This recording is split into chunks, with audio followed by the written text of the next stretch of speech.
So today I'm going to be presenting on my dissertation research. I just submitted my manuscript to the committee on the train on the way here. Meryl Swain said don't go over 300 pages and it's 293 double spaced. So this is a small part of the project that I'm going to be presenting on, called Innovator Pairs, Disruptive and Sustained Technologies in Teachers' Online Language Policies.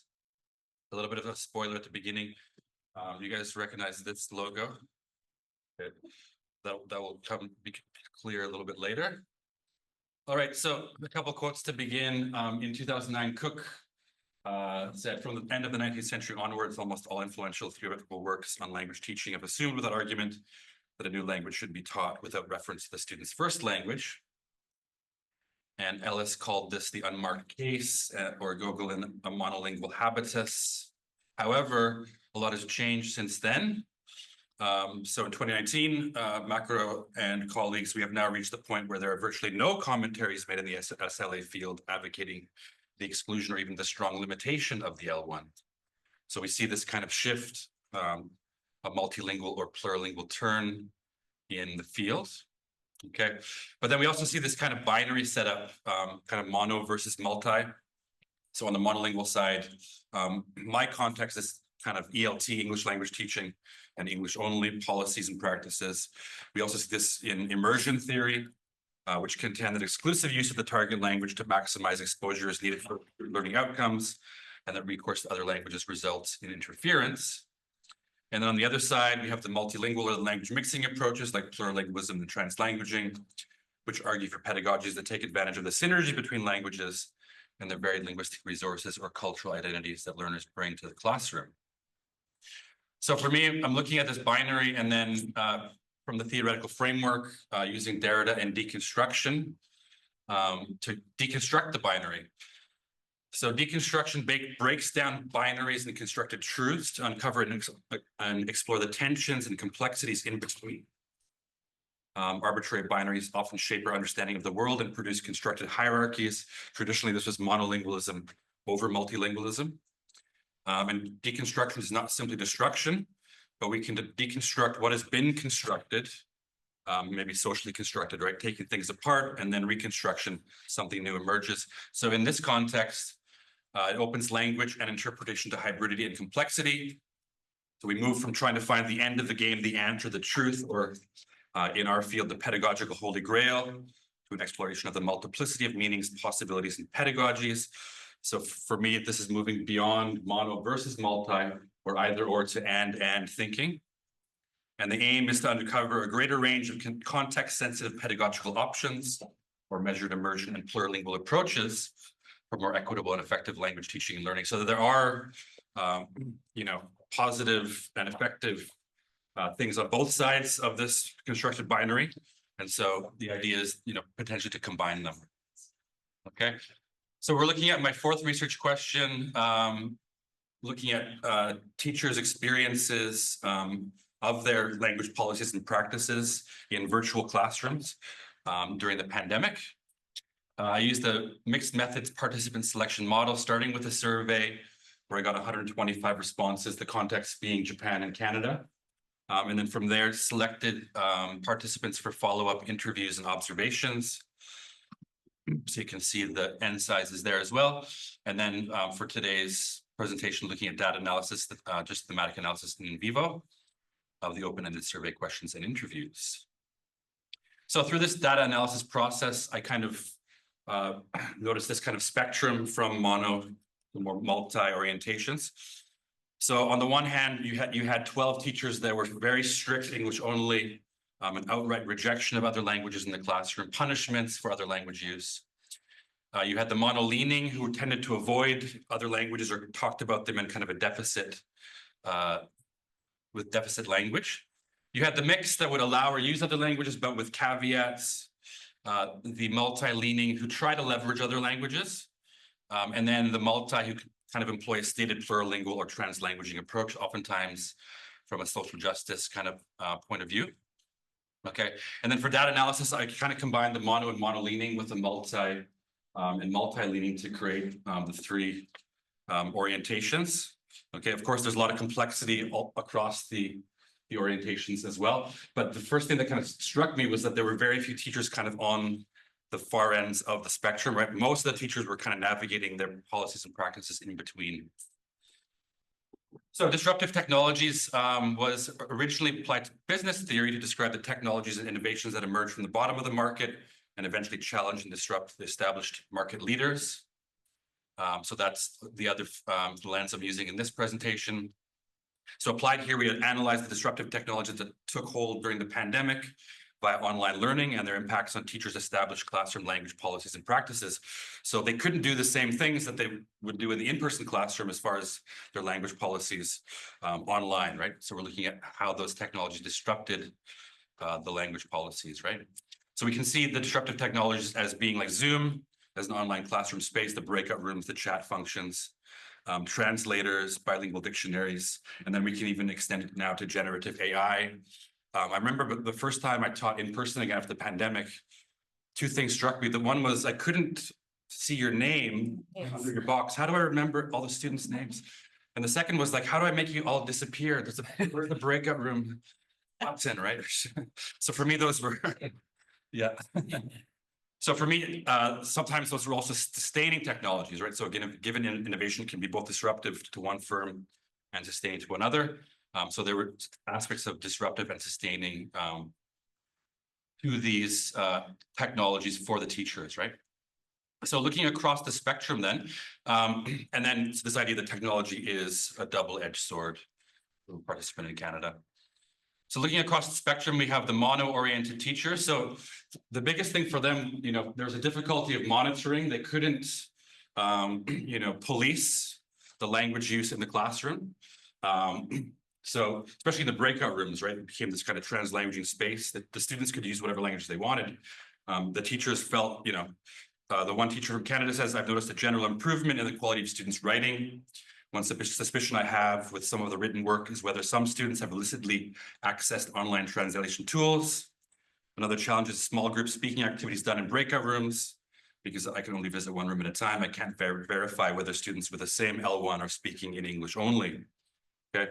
Another teacher talks about they used to collect the $1 if you spoke another language in the class. That's $1 towards the end of term party.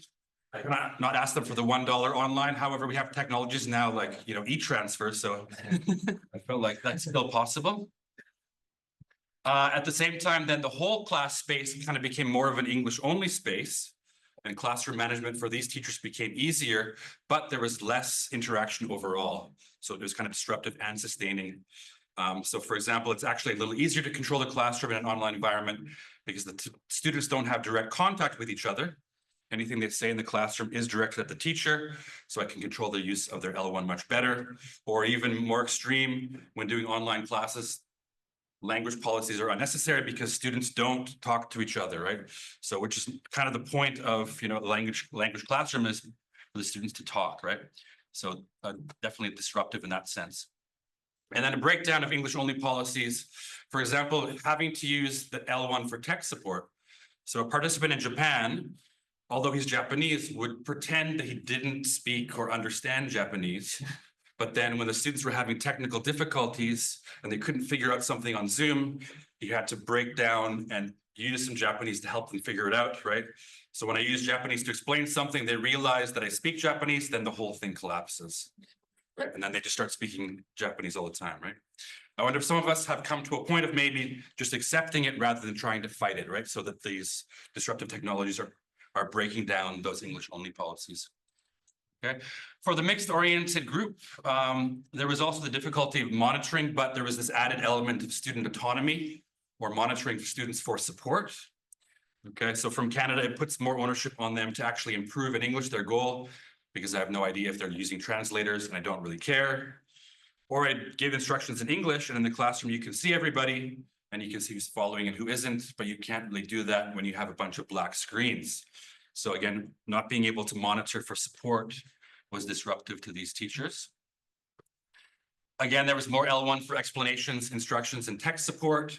So time constraints in online classes might mean that I'm more tempted to resort to asking a student to translate a complex instruction to speed up the activity. You can see the caveat there, resort to, right? And that was kind of the mixed orientation, one of the characteristics. Okay, again, this problem of less interaction or relationship building. So you'd go in there in the breakout rooms and there'd just be crickets, or every breakout room I joined, they'd be there chatting away, sometimes in Japanese, but that's not an issue. If they were talking, I was happy because they were building those relationships.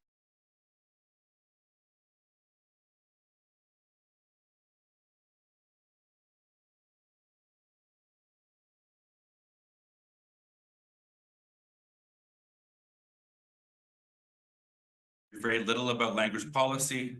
I worried about whether students could hear, whether they understood what to do. So again, aspects of disruptive technologies there, right?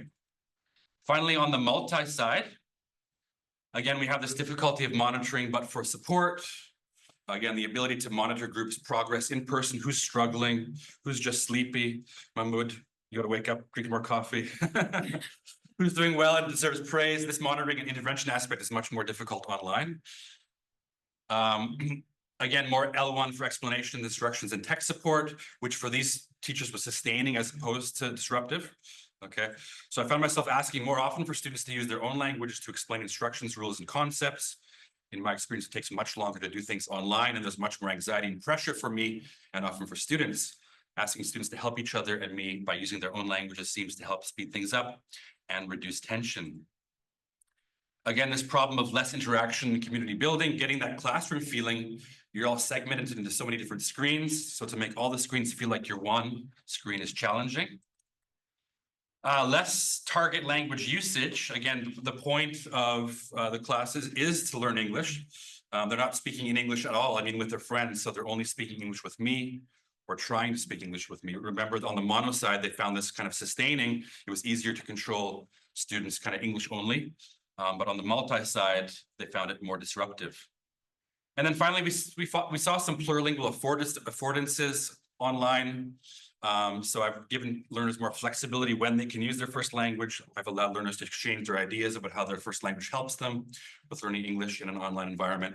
Or sometimes in the whole class space, one student is speaking and they're struggling for a word, and the teacher can drop the translation in the chat, surreptitiously in the chat, so no one knows they're getting a little support on the side. Okay, so the takeaways then, the online environment as a disruptive technology breaks down monolingual policies. So we saw that in L1 for tech support, the breakout rooms as a translanguaging space, and teachers policing moves more towards student autonomy. But it was also disruptive of more plurilingual policies. So again, difficulty to monitor and support students in other languages, difficult to gauge students' comprehension in different languages, and less rapport and community building in other languages or in general. But sustaining technologies also led to plurilingual affordances, as we just mentioned.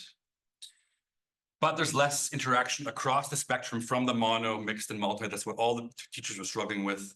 So the whole class, there was less crosstalk, less socializing, and then less exposure to and use of the target language, again, which may lead to poor learning outcomes.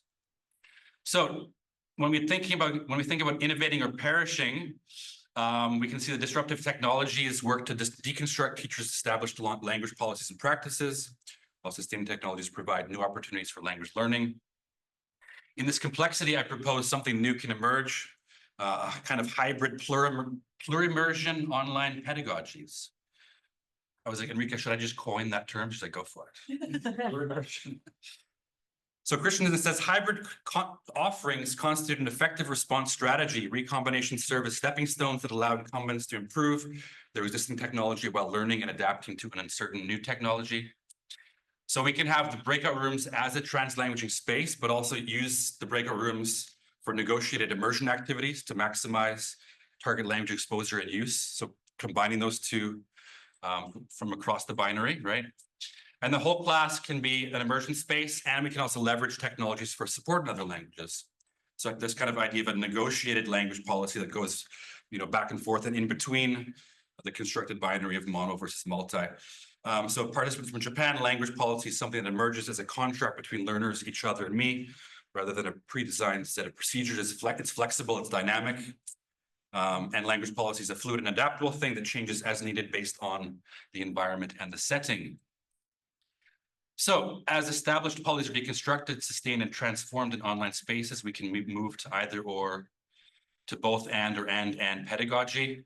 again, breaking down the binary, but this comes with a warning, innovate or perish. If we continue in our old ways, we may end up going the way of Kodak. Yeah. And I think this is not Kodak's building. That's not, I think it's still standing in Rochester. All right, my references, thank you very much for listening. Questions, comments, critiques, and collaboration are welcome.